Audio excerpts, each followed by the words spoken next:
Happy Monday and welcome to another edition of the Put a Ring on It recap. You all know we are ringing in lunch every week right here, talking about everything that happened the week before on Put a Ring on It. So we are at week 7. This is super exciting. We have, of course, my co-host Kojo from Little Black Book 91. And we could not do this. This entire show would not work without the wisdom from the very beautiful Dr. Nicole, master dating coach extraordinaire, actually master coach extraordinaire, because we do more than, this is more than just dating. This is life skills and relationships and so much more.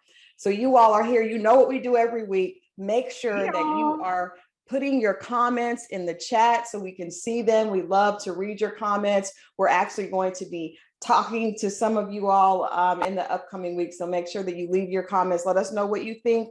Let us know what you think about the couples. Let us know what you think about our commentary. Be a part of the chat.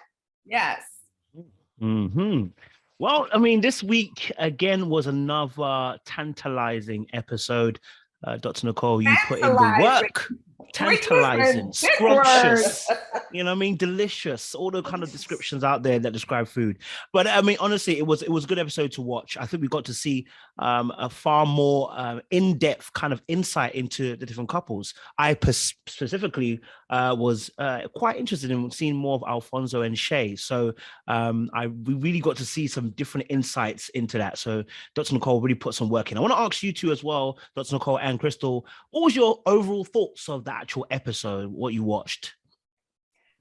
Well, I wanted to say I could not wait for this conversation because I feel like I need to sit down with Coach Dr. Nicole and get my own life, because this episode really helped me with something I had been dealing with. I got married early and went through a divorce, and I just, for some reason, the idea of marrying this man and having 2 children and then he moved on without a second thought, it's not that I wanted to still be with him, but I just couldn't get over the fact that I felt discarded. Ooh. Dr. Nicole's conversation with Alfonso and Shay. Yeah. I mean, that whole idea of there was value here. Actually, your conversation, I believe, was with Alfonso. Mm-hmm. Yes, you have to let this person know. First of all, you owe that relationship a proper conversation and to validate her feelings, to let her know there was value when you met her and you started a relationship, value when she had your child. And just because you all have decided to move on into a different type of relationship, she still has value. And I thought, wow, if my ex if we had Dr. Nicole, it would have been a much easier transition, because I'm just going to say, as a woman with a child, not everyone, but a lot of times when you have a child or you have children with someone, you have this idea of a family unit. And when that is broken, you feel there's a feeling of, was I not good enough? It's just so much tied up into that once you've had someone's children. Yeah. And I believe that I hope that people watching, especially men that have children with women and they're no longer in the home, because there's always that whole negative baby daddy, baby mama situation. It doesn't have to be negative if it's handled the right way and the respect is given and people feel like they're still validated. I got this weekend, my son is graduating, and my ex's parents sent me a message saying, Christal, you've been an amazing mother to our children, to our grandchildren. That in itself is a positive way of just reinforcing. We know that you're not with our son. He's like, we're not married anymore, but I appreciate who you are. I'm telling you guys, that was huge. And I hope other people watch this and get that nugget. I don't know if you know how impactful that really was, Dr. Nicole. That was so helpful, just me watching it. So I know other couples can relate to that. I appreciate that. It was such a blessing to watch. And that surprises me sometimes, because I was there, mm-hmm. right? So I'm there. I know what the conversation was, but then to watch from a different perspective, what I always love is getting the opportunity to see the male and female form mm-hmm. having decent orderly, tough conversation for our community, because we don't get to see it enough. We hear about it. We know that it should happen, but we don't get to see it. We don't get to see there is value in getting new tools to have tough conversation. And in that episode, you get to see Fonzo is this big, strong, splendid Black man who just doesn't know how to close the loop. That's all. He didn't know how to close the loop, how to see his power in being a solution if he was no longer in that relationship. And a lot of men feel like the only time I get this right is if I'm here with this person romantically involved. If I make another decision, I don't know how to close the loop and still be wonderful, powerful, but I've made another decision. I can still be here in an appropriate context. But once they feel like the shift has been made, often really good guys don't know how to close the loop. So what they end up doing is avoiding, which then brings the opportunity for everyone to feel abandoned. Or just assume maybe he's going to come back, because what it sounded like, and I've been, in Fonzo's child's mother's shoes, is the door is not all the way shut and locked. It's pushed up, but you're thinking, well, he's just doing this, but there's a possibility that he may come back and we can have our family again. And I think, a lot of times it could be a man or woman, whoever is in that situation doesn't understand. The other person is hoping, wishing, and praying. And when you don't give them the proper closure, it actually is more hurtful, because then of course they are emotionally all over the place, because they're still holding on to hope. You've not said to them, there's nothing wrong with you. I love you. I love our child. I don't feel like this relationship is working, but there's still going to be a relationship. It's going to be different. I don't even know how those words should go, but what I do know is the idea that I still see value there, but I need to close this door. That is the best thing that you can do for someone, to let them go on with their life. So they're not sitting around talking to your mother, hanging out, hoping that, you go through, get it out of your system and come back home and have this family. Yeah. Last season, one of the things that I talked about was mature men don't sabotage what they build. And when a man or a woman decides to do something different relationally, and especially when children are involved, it's not just sabotaging the person that you are leaving in that role of girlfriend, boyfriend, baby's mom, my kid's father, husband, wife, whatever the dynamic is. It's the fact that all of the rubble is what your children are steeped in, like a tea bag, right? So whatever rubble and wreckage you leave, your 5-year-old has to sit on the mound of all of the bricks that are on the ground. So really mature men, when they get that understanding of how powerful they are to smash everything and leave everybody with the rubble, then they have the opportunity to say, I still have to make this decision because it's my life and I get to choose where I want to build. However, whatever I'm leaving, I have to leave it in good order, because they still have to live there. Right? Yeah. So the really mature men are either like, I don't know how to do it, so I need some help, right? The really, really mature ones are like, I don't know how, I need some help, I need some guidance so that I make these boundaries, I close this loop, I close the door, I do it with honor and respect and clarity. And those who already know how to do that, they don't dibble and dabble, because they're like, every time I create a wreckage, my kids have to deal with the wreckage. And what we have to understand as a community is the great thing about being a kid is that you're a kid. Yeah. The bad thing about being a kid is everything is bigger than you. The world is bigger than you. And the job of community and parents is to help you navigate this big world and make it not so bad. Yeah.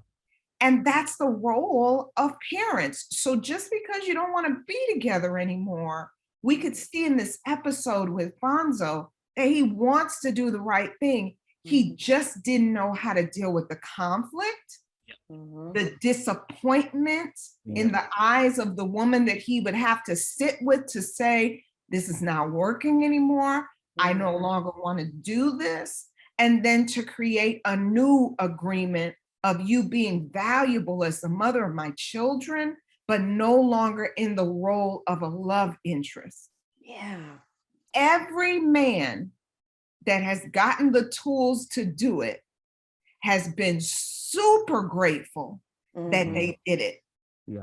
Sure. Most men who've not done it, they still pay for it present moment. Yep. Amen, Dr. Nicole. You're not lying. Yeah. You're not lying. So Kojo, you can look at that and say, Doc, I don't believe. Or you can say, I get that. I believe you. Yeah. I actually agree with you 100%. It's tough, but it's tough conversation. But isn't it funny? One of the things that's interesting in watching Put a Ring on It, we were told as kids, sticks and stones may break my bones, but words will never hurt me. That's a lie. From the pit of hell. From the pit of hell. Amen. I agree with you, Kojo. That's a lie. Words are so powerful, and unspoken words can hurt. You didn't even say it. It's unspoken, but they hurt. Wow. Written all over your face. Sorry, Beyonce. Sorry. I was just talking, it came to me. Well, since we are talking about parents, there was a couple who had a great conversation. Well, I say great conversation, depending on who you are. Otis and Charly had a conversation, but it was after Otis had a conversation with his parent, with his father, who instructed him to be a bit more patient and to listen a bit more. So let's dive into that clip and then we'll discuss about what we saw between Otis and Charly. Yeah.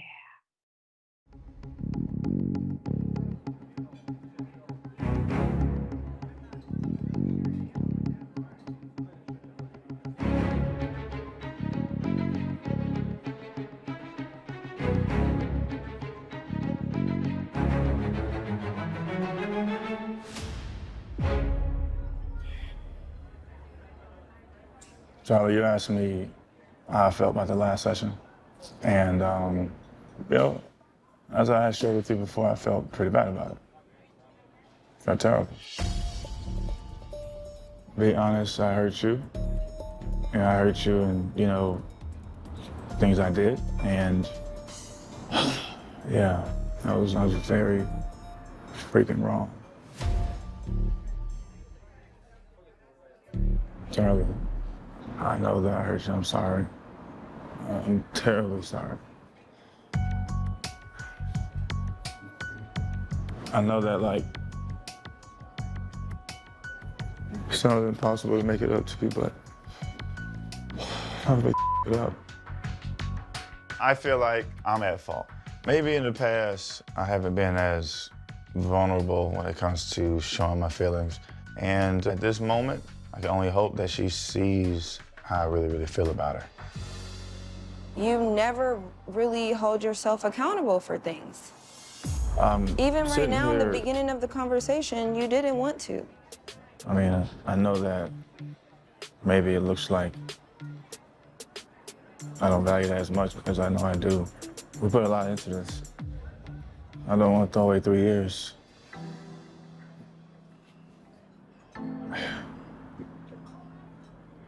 I don't know what I'd do without you, Charly. I hope that day never comes. Hear me? I hear you. Will you? Mm-hmm. I think this process is helping to show who he really is, and he has to face it. He can't run from it. Where would you say you stand? You know, this just happened a couple days ago. I know. So I'm still not in a great place. I know. We'll just have to see. The process is actually exposing things that needed to be exposed. The only thing is, I'm hoping that he will continue to try to fix the issues that he has. And if he can't do that, we can't even be friends. Let's just try to give it our all and really make it work. That's what I want. This is the part where I want to say, don't look at me. I'm looking at you, Dr. Nicole. I'm like, that was such an odd, and I'm not saying that I feel like Otis is disingenuous, because you no one can tell that, but you know, I don't know him. Watching, I don't know. But what I can say is that seeing him with his father was like, that's one of the first times I feel like he was really, you could tell he was really listening and taking things in. A lot of times he's very stoic, and he seems like he comes to the group meetings already knowing what he thinks, right? He's not really receptive. The conversation with his father, we had a chance to see that. And then we learned that he lost his mother. So his mother passed away. That always is is something that, you know, how people process their relationships. So we don't know how long ago that happened. But the show of emotion was so awkward, and it could be because he's not used to being in that space, or it also could be because he's full of it. I don't know which is the case. I guess we'll see. Only, you know, there's not really a way to know, but I realized, I was like, that just seemed really out of place for him, because we don't see him showing any emotion or even really getting that involved in the conversation. And actually before that clip, he got up and walked out, and he came back. And he came back and with like a new, I don't know we can't tell if he's really afraid to lose her, or if he just feels like this is what she wants, so let me do that. I don't know.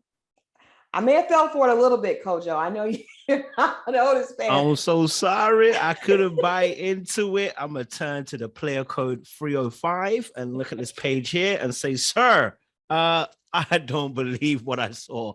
Look, I want to be kind. I want to be fair. You know, I do believe that he does feel some type of way about the fact that, you know, we just saw last episode how Charly was about to leave, and, you know, basically she's pretty much saying, I'm done, almost, in a sense. I definitely believe that him feeling what he's feeling in that moment about her is real, right? The aspect of almost losing someone. Mm-hmm. The tears that I saw, listen, I'm a firstborn. I've seen tears before. I know how people be conjuring the tears that they need in a certain moment. And it felt a little bit like that. Me personally, it felt like that. It was a conjuring of tears at that moment. Listen, let me tell you something. Y'all should know about me. I'm the king of dark arts. I'll tell you a story quickly. One girl that I dated back in the past, I knew that tears would get this girl back. Do you know what I did? I feigned crying, but I actually cried tears. Tears actually came out my eyes. And she was like, oh my God, like you're crying. Yes, because I know that tears are going to make you feel some type of way. Same thing with Charly. As soon as she saw the tears, it must mean he actually is genuinely remorseful. Mm-hmm. Remorseful here, just with tears, doesn't mean anything. I keep saying it. With men, you have to see action, and then I have to hear the words. If you've told me you're changing, let me see it. Because the tears that you're showing me right now are easily conjured up. Right? Very easily conjured up. When someone feels like they're losing power, when someone feels they're losing grip, when someone feels that they're losing someone in a relationship, tears can easily flow. Easily. So I think with our brother Otis here, you know, in this particular scene, Charly was right. Just before this, he wasn't taking no accountability. Mm-hmm. None at all. And that's what scares me. It was the quick turnaround that when wherever he went to, I don't know if he got some revelation from the angels, I don't know, but when he came back, the brother had seen the light. And for me, knowing how difficult it is to turn Titanic around, it's very difficult to turn someone's whole, how they've been doing something so quickly, the way he turned it around, like, oh, I suddenly understand where you're coming from. And I was like, okay. And we saw during the course of the rest of the episode, he reset it back to default, so maybe it's something he's trying to do. And this is part of his journey in terms of trying to do it. But I'm so sorry. Those tears did not move me. But maybe that's Nicole. Maybe you see a bigger picture. So hopefully you seen something that I ain't seen, because that was player code 305 to me. Okay.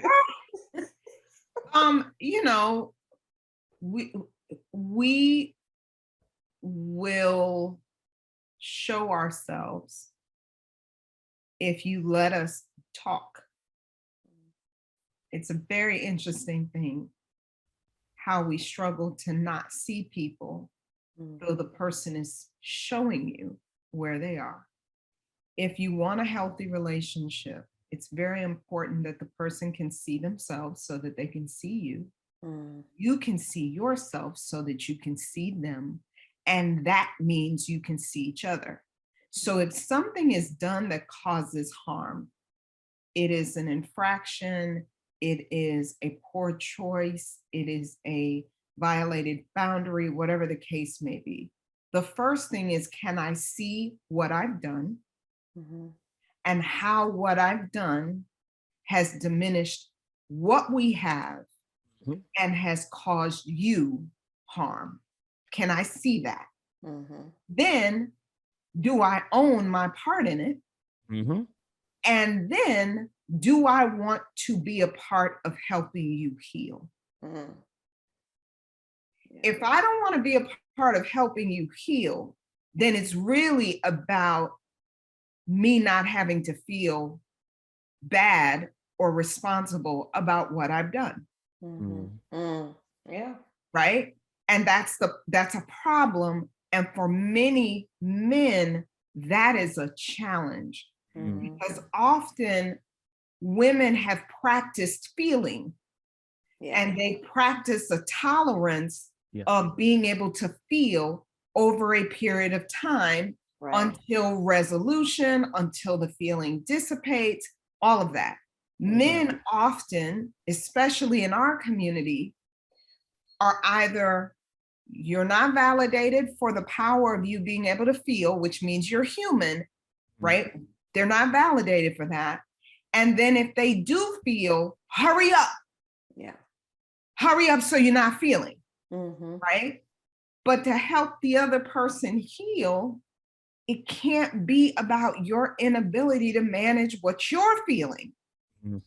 It has to be about your ability to help the other person heal, right? Which means you got to manage what you're feeling and hold space for some of their feelings.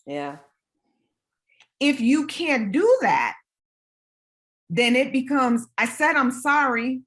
What do you want? I said, sorry. Man. A lot of conversations are that. When we can help men understand, you being able to feel and create a tolerance, you can adapt, understand, and embrace what you're feeling.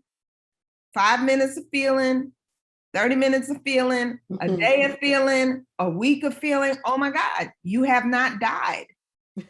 You're okay. You're more human and you're okay. Now you can hold the space for the other person's disappointment, the other person's pain, the other person's stuff, and be part of that conversation. And then you all heal and grow together. And then the other person gets to understand, wow, I'm not in this by myself. And you really are seeking to turn away from the behavior that caused this and to help me heal for what the behavior created. That's the full circle versus I just said I was sorry. I don't want you to be in pain. Now look at me. Are we good? Are we good? This is what we see with all that applies to all the couples, in my opinion. I feel like between Kenneth feeling like he doesn't really speak up and doesn't really, it's like, oh, I know I don't want to disappoint her, so I'm going to try to do this. He's not really feeling. Otis, I don't think has emotional maturity to even, because he seems very uncomfortable in that space. And then Fonzo's thing is to laugh when he sees that Shay is hurting, or he doesn't know what to do with all her emotions, so he'll just laugh it off. I don't think he's trying to be hurtful. I don't think he knows what to do with that. And I know that we experience it a lot in relationships.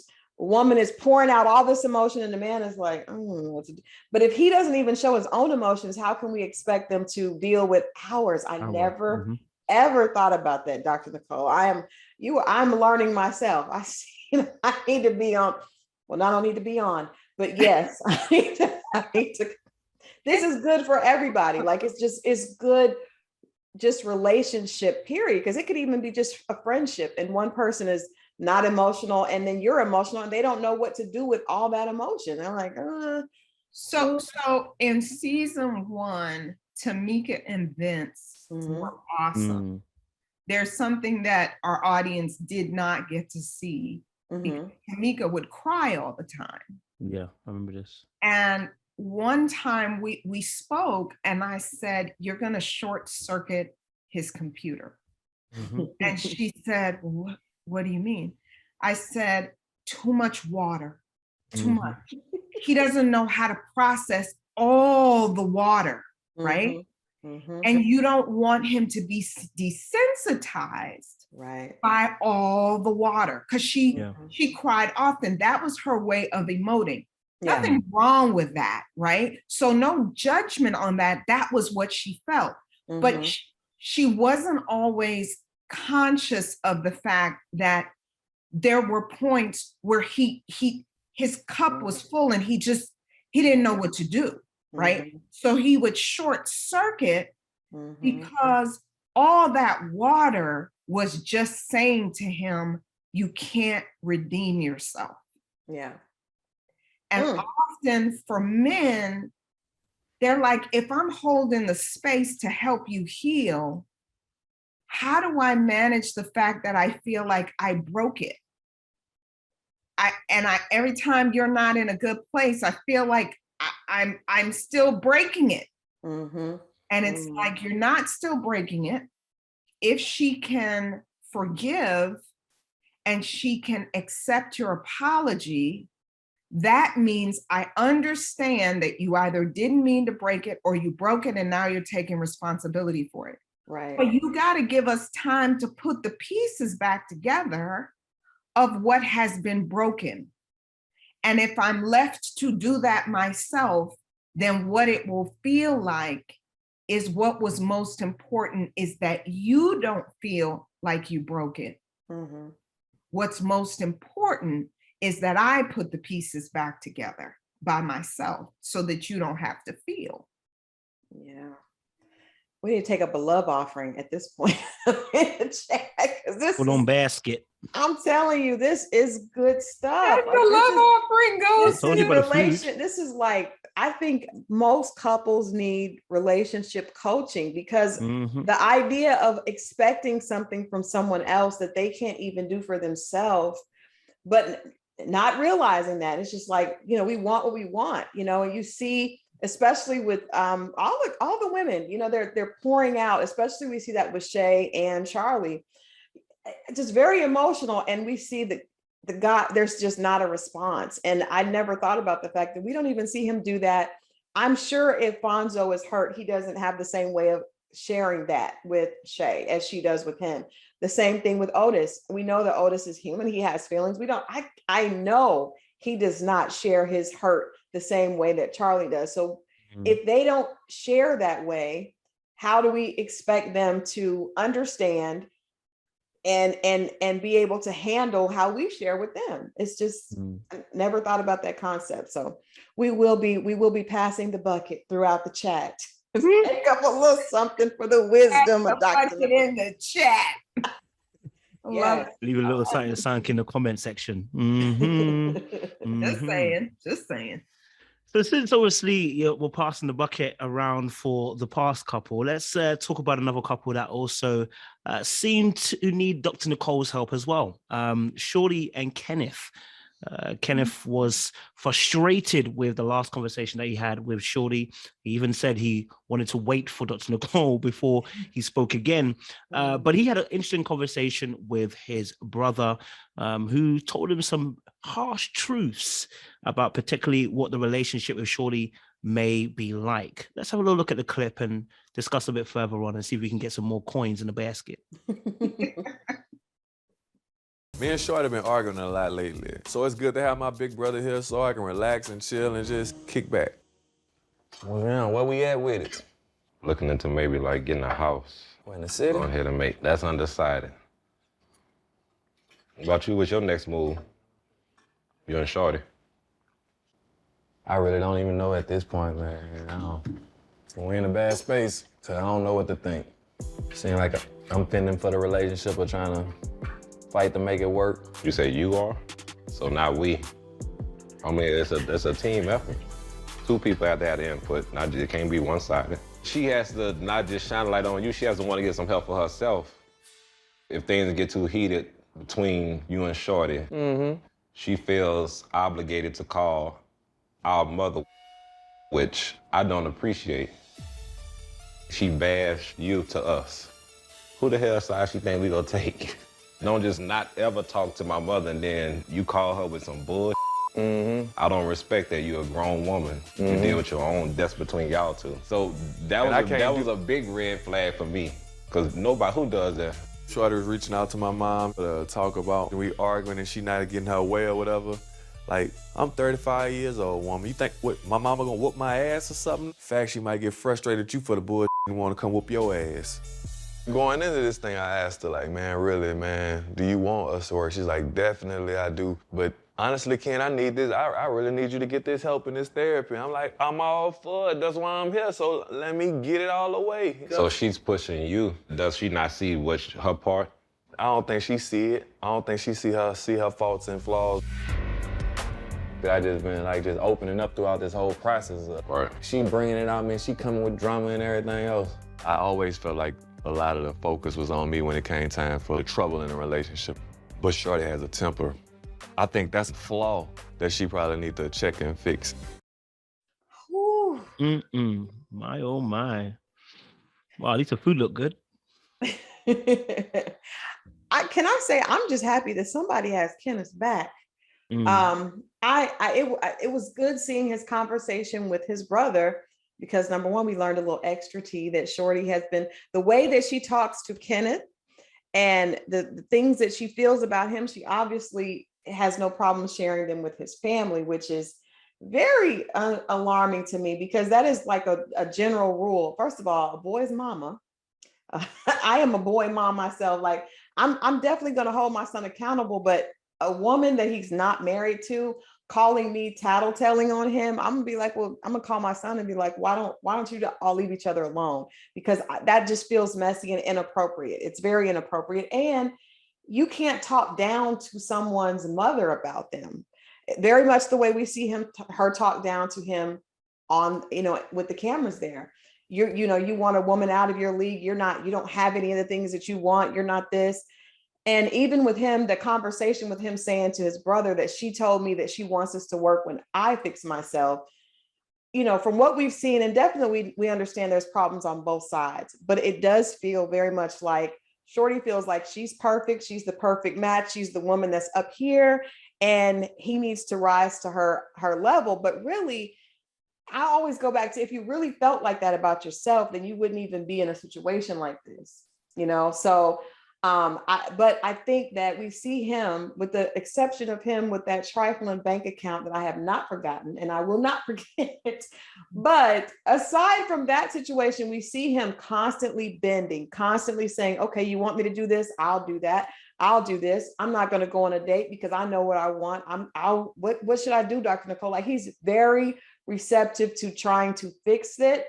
And from what we see from Shorty, it's like, well, it's not enough. He's not this. He's not that. She goes on dates and talks down about him. He goes on dates. He does not talk down about her. So for me, it was good to see, like, praise God, at least somebody has his boys back, because if he's listening to her talk about how horrible he is, how not good enough he is, that's gonna like beat down on his self-esteem after a while. So I really kind of agree with Kojo in the fact, I think Kenneth needs to go his own way, get himself together, be the man that he wants to be, and then find a woman that appreciates him as he is, and then work on getting better together. But to be with someone that is constantly telling you that you are not good enough for them, that's not it. That's an unhealthy situation for anyone. And if that was my son and she was calling me and telling me that, I definitely would have deaded that situation. Yeah. If you are a lane violator, you do it on the freeway, you'll do it on a dirt road, you'll do it in the city, you'll do it in the country. Doesn't matter. It's a pattern. Yeah. So Mr. Kenneth having boundaries that speaks to his own self-regard is a first guardrail. That's a first line on the freeway for anybody's freeway. Yeah. My self-regard, my self-respect then teaches you how to drive on my freeway. If you speed on my freeway, it's not a big deal calling my mother, because you violate my boundaries, you'll violate in other dynamics. Yeah. And if I don't have boundaries, then here's what people don't get. If you don't have boundaries, you are the Audubon. People can just drive any way they want because they have no instruction. Yeah. So when you don't have good boundaries, the person is not technically violating because you don't have anything that tells them this is a violation.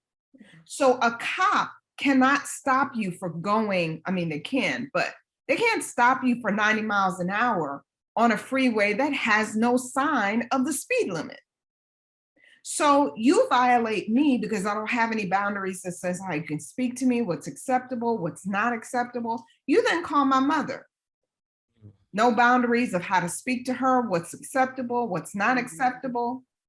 You just go around doing what you want because I have not set a standard that becomes problematic if you deviate from it.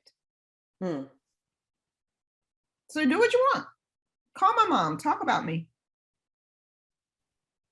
What am I gonna do? I don't do anything when you talk about me when we're face to face. Yeah. When I feel dishonored, I don't let you know that. So the fact that you call my mother and you dishonor me, it's just a little bit more of the same. Yeah. It's just to a different person.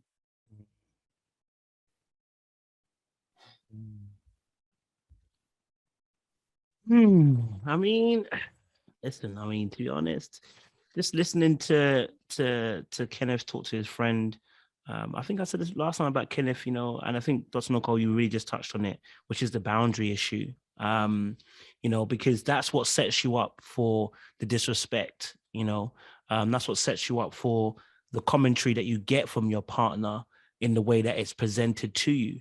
I want to hold out a little bit of a rope for Shorty. I'm just going to say I'm going to hold out. Normally I wouldn't, but just on prior information, based on the fact that Kenneth would not let this relationship go, part of me thinks, is she just hitting him hard because she want to get him out of there?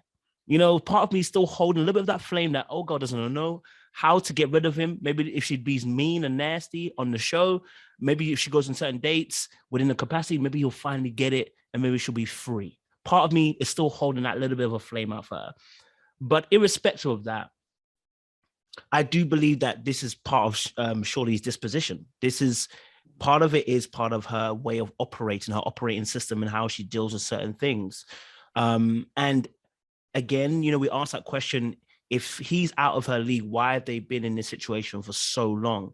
It's because they're not out of your league. This is the whole point. They're not out of your league. You're in the same league. You think mentally you're better than the person, but what you actually put out is on the equilibrium of that individual person. How you treat him at this moment, how you treat somebody when you feel they're below you, beneath you, is so important, because it says a lot about you and your integrity and your character. And so if you're asking that, this person's not in your particular league, how do you treat them? And what we're seeing from her at the moment is the verbal tirades that come out when she's feeling frustrated or resentful, or she's feeling angry. Those words just fly at the table. The question is, it's been happening for a little while, so why is it still going on? And the real truth is because Kenneth keeps taking the blows. Kenneth is in there with Muhammad Ali going, I've got the rope-a-dope going on. I'm like, bro, listen, the rope-a-dope going to finish you eventually. Eventually, you're not going to have the strength to keep on going and taking these hits that you keep taking. But it's because, again, should I say it? I'm going to say it. Shorty was kind of right, because the way he thinks about Shorty, he's put her on a pedestal. Yeah. That's why that she's able to say what she said, because he's kind of put her on a pedestal in his eye. And so therefore, even though it was kind of rude what she said, there's an element of truth to it, because the way he envisions himself in comparison to Shorty, so when you're a man and you put a woman on a pedestal ahead of you like that, you end up worshiping the person. And that worshippers, what they do, they get sacrificed. So, unfortunately, he's at the altar's end, and he's literally sacrificing himself for this woman. So he probably needs better boundaries, as Dr. Nicole said. One more time with the love offering for the sacrificial example. That was good. That was good, Kojo, because I feel like he feels a lot of times when you are dealing with low self-esteem, you will draw someone to you that will make that even that realizes that you have low self-esteem, and they have low self-esteem as well, but they enjoy kind of, it's like you kind of can be their dumping ground, because you take it. And he seems, there's no honor in taking disrespect. And I think that he thinks he's doing the right thing by being level-headed and not going off, because there's a lot of people, period, you couldn't talk like that to. They would, it would not go that way. But I think he feels like he's doing the right thing by just keeping his cool. And I do respect the fact that he keeps his composure, but it is having an effect on him. So it almost seemed like when his brother was having that conversation, he kind of woke up like, man, this, you're right. Like maybe he needed that support, that especially from your brother. A brother, that's his big brother. He knows him. And for him to say that, and then to say, who does that? I like brother's like, she calls our mom and talks bad about you. Who does that? Like that shows that, like Dr. Nicole has said, the boundary, she doesn't understand. That has nothing to do with Kenneth. That has everything to do with Shorty, because calling a man's mother that you're not married to, you're not his spouse, and talking bad about how he's not on your league, baby girl, that's just not the way. So I thought this, I feel like we're seeing a shift. I hope that Kenneth, starts to work on himself. And if he works on himself, he would not allow himself to be in a situation like this. And Shorty needs to work on herself as well, because if she feels like she deserves a different type of person, that's fine. But you don't have to beat someone up to get there. And I also don't feel like she can't get out of the situation. I don't think she's a victim. We're not buying that. This is 2022. If you want to leave a relationship with a man that you feel is so beneath you and you're disgusted by him, you can leave. You can leave. If he keeps stalking you, get help. You're not a victim that you just have to stay in and have to berate him and go out and need an escape. Almost like the show is not an escape for you because you couldn't do it on your own. The show is to help, but I don't buy that she just can't get rid of him, so she has to berate him, because you can leave someone alone without trying to just destroy who they are, Well, in a lot of relationships, a really good toxic cocktail is negative comparisons and contempt. Contempt is still the number one predictor that you won't make it. Yep. So when people think the nonverbals of the rolling of the eyes and all of that, it's contempt. Yeah. It basically says, I don't respect what you bring. I don't respect who you are. I am agitated and annoyed and outdone. And then the negative comparison is, and if I were somewhere else, Yeah. and if I were doing something else, and if it were her, Sheila, John, Courtney, Tom, those two things, contempt and that negative comparison, it will dig a ditch for you and your relationship faster than you can go to your nearest grocery store. Like, it's serious. It's not to be played with, because the research says it'll demolish your relationship. It seems subtle and benign. It's not subtle and benign. It's very toxic. And you see it with Shorty and Kenneth all the time. If you see how her nonverbals are with him, and you see his nonverbals with her, when you hear what she says about him, when you hear how she receives him in a space of him being value added to her life, you recognize the comparisons she's making now are negative. She doesn't see him as her good thing. Yeah. Right? So I hear what you're saying, Kojo, with the pedestal and all of that. We don't have the same language, but it's important that you see your person as your good thing. I wouldn't call it pedestal, right? I would call it recognizing in billions of people in the world, but God brought you to me, and my life with you is yummier than my life without you.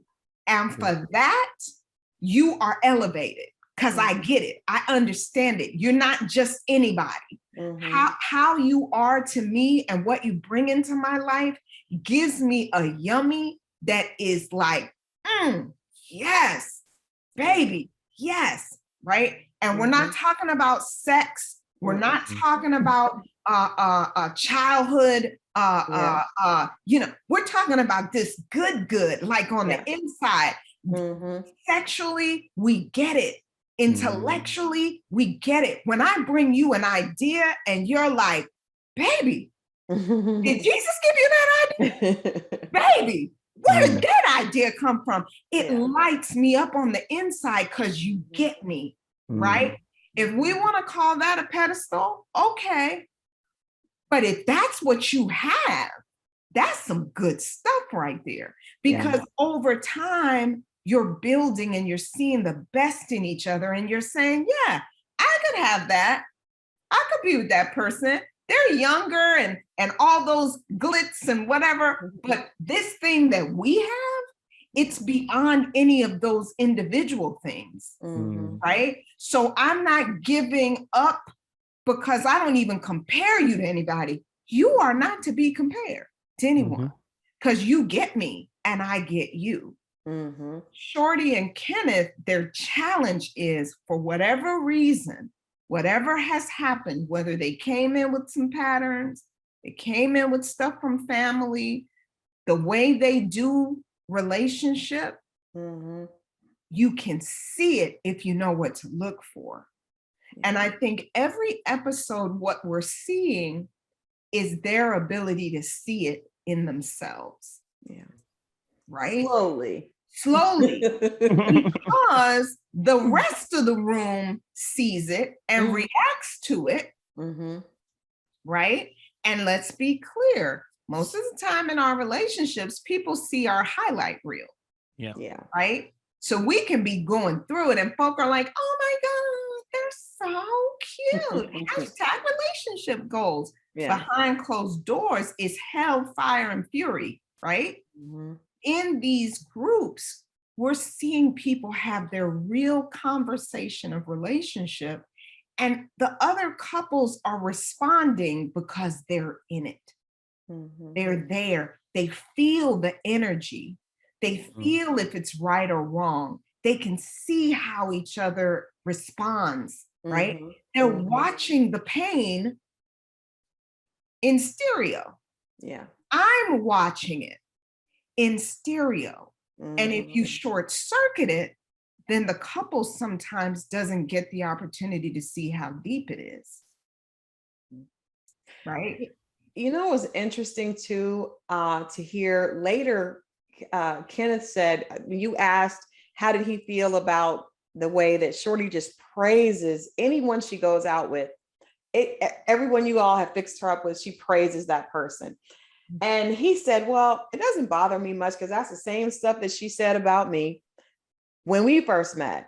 So that let me know, okay, this relationship has taken a turn. We know that there, you know, she said that he showed her his representative, but it also suggests a pattern, because you also realize when you go on these dates with these guys, this is not for you to find a replacement and figure that out. And she, you know, is going out saying, oh, well, I like this. He's awesome. Maybe this, and there's automatic comparison. Yes. Automatic comparison. So that to me said, maybe that's just a pattern of getting super excited, ignoring red flags at first. And then afterwards, now I'm angry at you because you're not, but really I'm upset with the fact that I didn't do my due diligence. You know, because there's no way that someone can trick you to that extent. It really feels like she's upset because this is not what she wanted. And she didn't maybe take her time with the situation to make sure that really is really what it was. Because Kenneth just doesn't seem like he's that slick to where he could trick you for that long. Maybe, no disrespect, but I'm just saying he just doesn't, his personality that we see doesn't seem like there's a lot of craftiness and slickness. He's, you know, not when it comes to her, but the fact that she know how to deal with the pain that he experiences with her. You see him episode after episode just trying to figure it out and not knowing what to do because he can't stop her behavior. Yeah. It's too far gone in his mind, I think, right? Yeah. And the biggest thing, I don't know how to stop hurting from the things that are said and done. So what's going to be interesting, I think, is how does he narrate the rest of the conversation? And we're going to get to see that, right? But one of the things that when you are hurting someone and you believe they deserve the hurt, the problem with that is those actions are not free. You will pay. Doesn't matter who you are. You will pay for it. Call it karma. So in these relationships, one of the things that I hope people get from our conversations after the show is community responsibility. You leave someone in full-blown crisis and pain, you have to get paid for that because they're taking that somewhere else to somebody who didn't earn it and they don't deserve it. So if the cycle of life is real and true, you're better off just being authentic, honest, releasing, letting people go. Yeah. Because if you don't, they take their damage wherever they go next. And you're not free from them because you got to be culpable for what you caused. So now you're with somebody else and you're like, whoo, child, I am free of that situation. But that karma, child, that karma, whatever you want to call it, it is so real because that's not how we're supposed to live. That's not communal. That's not how it's supposed to be. And when you don't do that, when you least want that comeback is when it comes. Just saying, Kojo. No, I'm hearing you as well.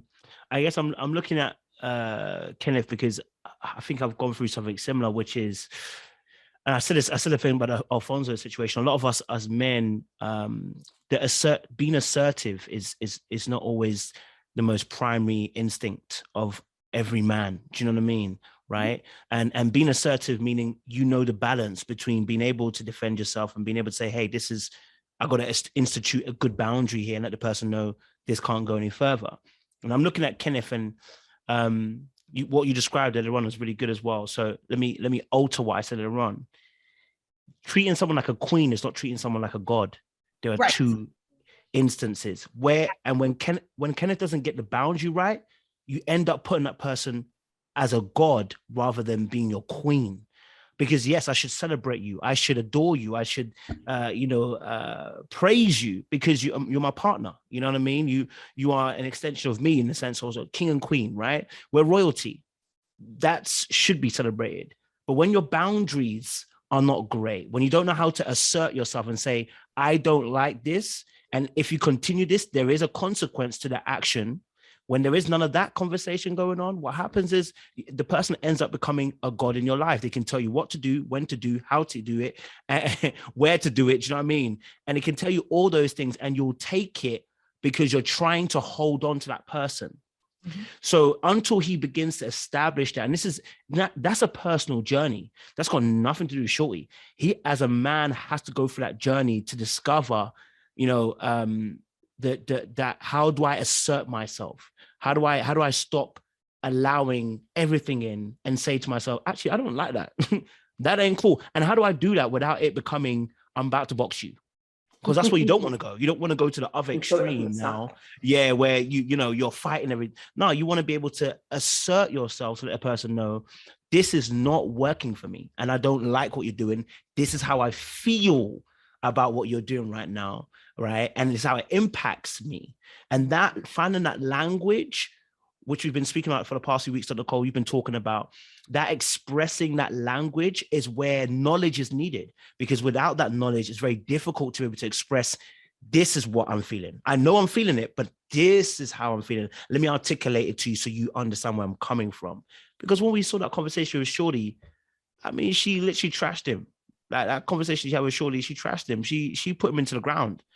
But had he had that level of being able to maybe assert himself, he would have said, listen, we're not, this conversation can't go any further the way it's going. And the way you're going on is hurting me the way you're going on. And if that case means you have to go separate ways, we go separate ways. Or if we can work it out, we can work it out. I love the words that you use. Impact. This is how it's impacting me. This is how I feel about it. And I would say to men all the time, not good English, get you some feeling words.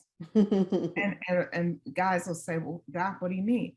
What are the feeling words that you have in your lexicon? Yeah. What are the feeling words? Not what you think, but what you feel. The minute that happens, it makes a difference, because now, as you said, Kojo, now you have language.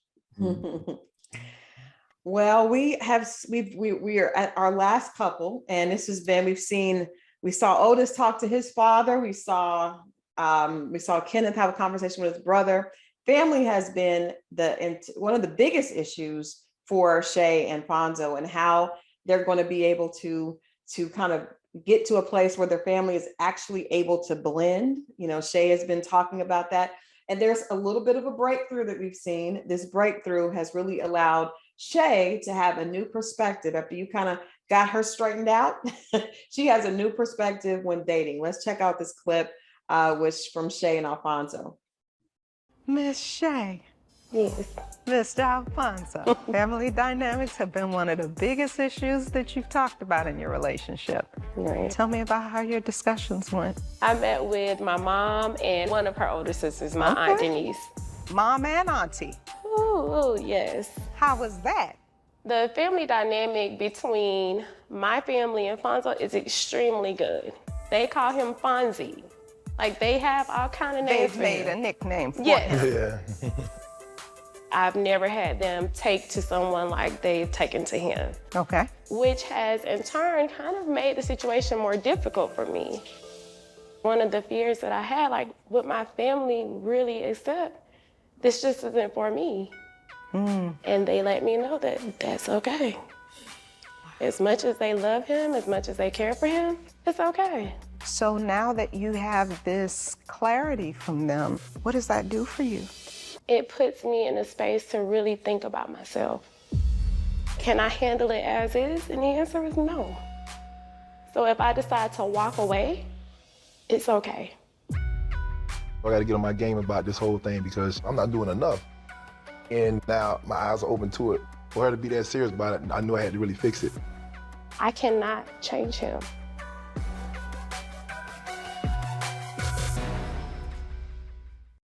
So I can understand why Shay is as upset as she is about the fact that she doesn't have a relationship with Fonzo's family when we hear that he's, his family has a affectionate nickname for him. So there is a huge imbalance. And we see that obviously she's very close to her family and family is very important to her. Any person is going to want to have a relationship with their significant other family in some way if they do. So I actually enjoyed this clip because I think it kind of shows, it gives us a deeper, peek into why Shay feels the way she does about the family. She's like, you can come over and my family is calling him Fonzie. And I haven't even, his mother doesn't even acknowledge me. That is problematic. And I think we see Fonzo really does not want to lose Shay. I always feel like he comes across very genuine and he does want to fix it. He just kind of doesn't know what to do. And so, but I think that he sees, oh, wait a minute, this is serious. I'm gonna have to figure something out. I can, get some help because I really don't want to lose her. We see him really it's kind of clicking like, oh, okay, if you don't figure this out, she's angry enough and she's reached a place where she may not be able, I may not be able to keep laughing it off and keep going. So yep. It's truth time. I think that was a very you see, I see the difference between our brother here and the other brother. See the difference? You feel the difference, don't you? You feel it. No tears are needed. You feel it. All right. And it's, I particularly enjoyed, Alfonso in this episode because I think we got to see him kind of have a realization, that, things are actually bad. Before, I can't keep laughing it off. I think we also said at one point that he laughs as a defense mechanism because he'll get angry. And I was like, oh, okay. Let him keep laughing. Oh, no. But in all honesty, it was good to kind of see because we got to have more insight into maybe the way he's thinking. And I think our theories from earlier episodes about himself has kind of come round full circle here, that we were saying about the how. Especially as a man, I can identify when we don't know how to do something, rather just avoid the thing, just avoid it really and just kind of stay clear of it, and rather than entering into landmines and causing more destruction, because maybe in his mindset is thinking, if I go and do anything, I could cause more destabilization. I've got it pretty good. The mother of my kids doesn't kill me. She's still good with the mom. I get to see the kid. You know what I'm saying? I've still got my girl. Why mess it up when I don't know even how to really make sure how to mesh the two? Why spoil it? You know what I mean? I got it good. Let me not spoil it until Shay's adding that pressure, that saying, hey, look, if it doesn't change, then it's not going to go that way. I do feel like there should be maybe more of a conversation with Alfonso and Shay around what actual dynamic he has with his mother, because I think there's a deeper story there. I just think there's a deeper reasoning. It's more than just having not dealt with the ex and given her good boundaries. There seems to be, for me, just kind of watching it, there's a deeper story with how you and your mom relate as to why she feels the way she feels about Shay. But it almost feels as if you can't go there and tell your mom this is what it is. Meaning that maybe the relationship isn't as easy as you see it on Shay's side, where things are just have a conversation, it's done.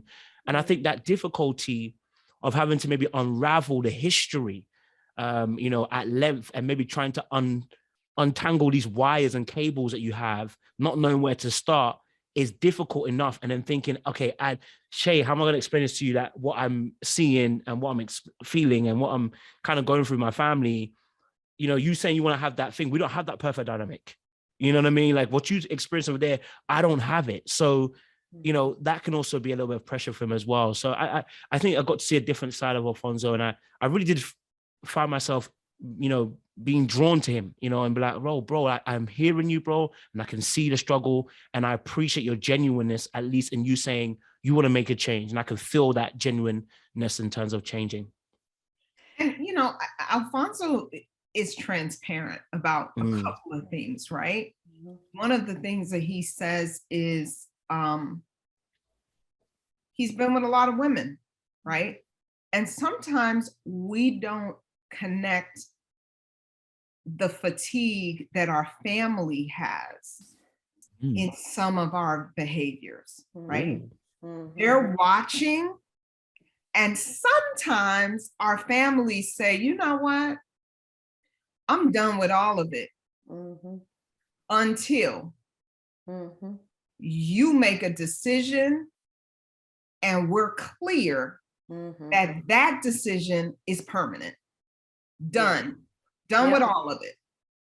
And the way they can stonewall you is to be done with all of it. Don't bring it, don't talk to us about it, don't do any of that. Because we've been on so many false starts that we are now fatigued. So now when you've decided you're blissful and you're in a good place, they're like, not until you do something that is permanent, that lets us know we're not going to get sucked in. And then you're going to come back and say, yeah, I'm done. I don't want to do that anymore. Right. Yeah. So in all of our decisions, we're not in it by ourselves. That's number one.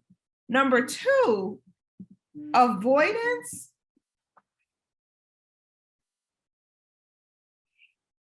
It's like termites. It will bring its cousins. And you're thinking, Kojo, we good. Like you said, I got a good situation over here. I got a good situation over here. I'm good. Why mess it up? Here's why it's a problem. Nicole, not termites. Those suckers are eating at the wood. And you don't know it until you lean, trying to be cute, and you fall in. Yeah. You realize, oh my God, they've been eating at the wood this whole time. I just did a lean and I fell into the wall. The wall is gone. The sheetrock is compromised. All the wood behind is done because the termites have been, while you've been avoiding, thinking it's good. You know it's not good because people have told you it's not good. But you've decided your stance is going to be, I'm just going to avoid it because it'll be all right. And then you fall in. Well, the only thing I would add to what you guys have said is that I agree with you, Dr. Nicole. As a friend, I have good friends that I know date multiple women, and they're in the entertainment industry as well. We know that Fonzo works with Rick Ross. I don't have time to meet all these people, sir. I don't want to meet any of it because they come in, they want to get close to everybody so that they can put their claim in you. And as women, you know the game. I know what they're doing. They're trying to get to know, trying to get close so that they can, and I don't want to do any of that. Now, until we know that this is the one, until you don't bring all these girls, I don't want to meet all these people. But I tell you what I do, his mother wants to have a relationship with that grandbaby, that yummy grandbaby. So if the child's mother, his mother, of course, is going to have a relationship with the child's mother because she wants to be a part of her grandchild's life. She's not going to alienate that particular one because that one holds the grandbaby. It's not so much, I mean, it in my opinion, I don't know what's going on. The mother may be very fond of the ex, but what we do know is that there's a grandbaby involved. And so his mother is going to want to still be connected to that, regardless of who he's with, because that mother has, has the grandbaby. So I think that in all of that, that's why it's so important for Fonzo to stand up and really set those boundaries, because he has to reassure whoever he's with that, his family is going to have a relationship with this child's mother because of that relationship. She's a part of his family.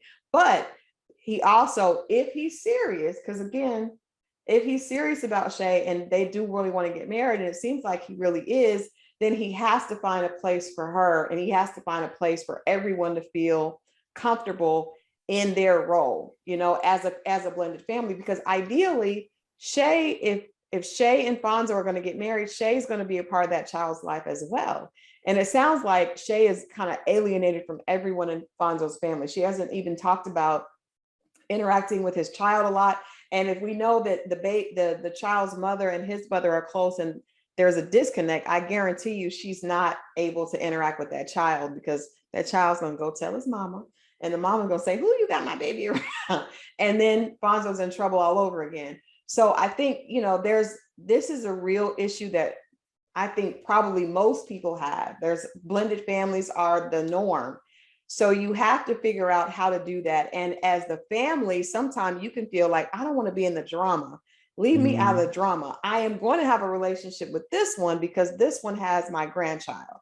And I don't want anything to keep me from that relationship. So, I think that, I don't know if Shay is understanding that piece of it. His mom is always going to be connected to that woman, but Fonzo just needs to create a space so that everybody can be a part of it if he's, if they're seriously going to get married. And that way they can all truly be a blended family, because this is not a blended family. This is isolated over here, and then the family is over there, There is an added aspect to our fun.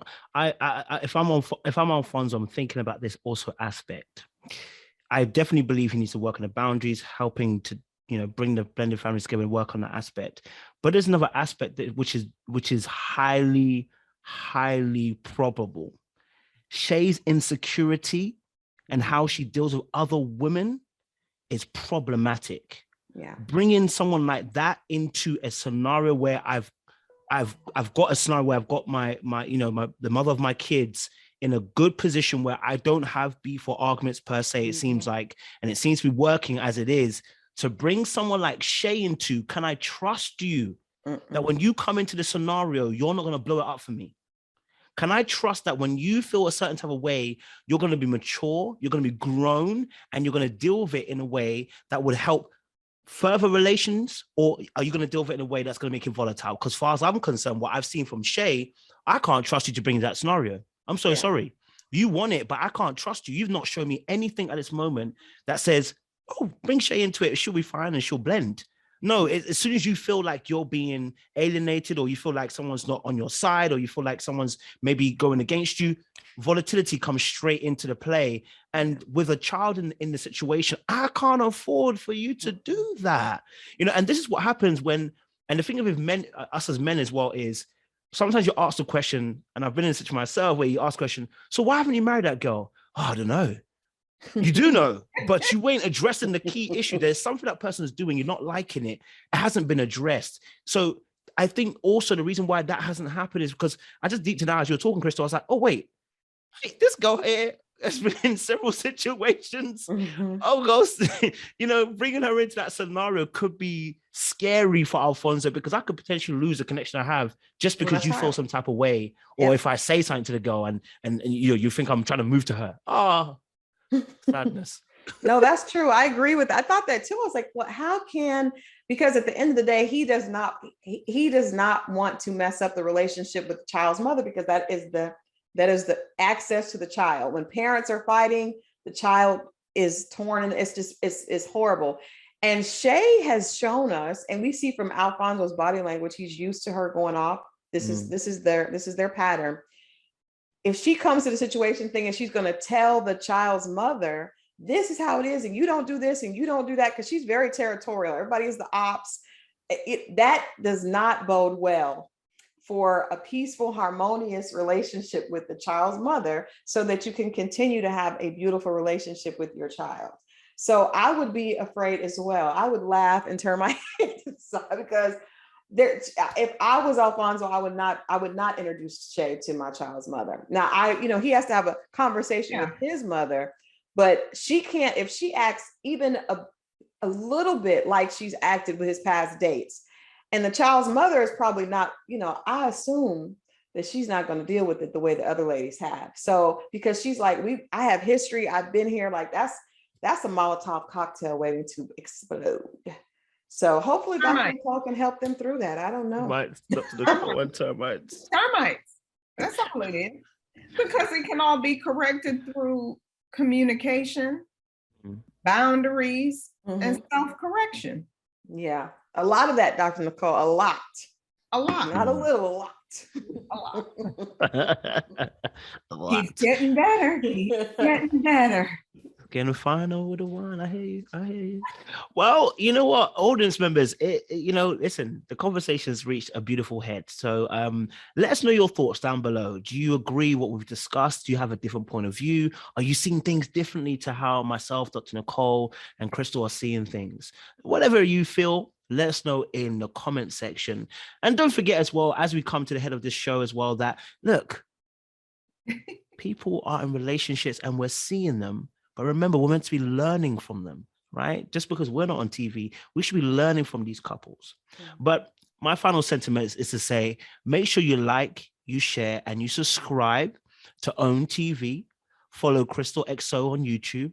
Follow Dr. Nicole on Instagram and Twitter and YouTube as well. And follow myself, Little Black Book, on Instagram and on YouTube. Again, like, share, subscribe.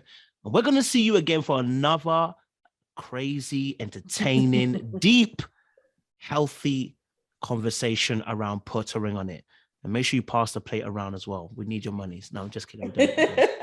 We'll see you again next week, guys. Appreciate you. Thanks, guys. Bye.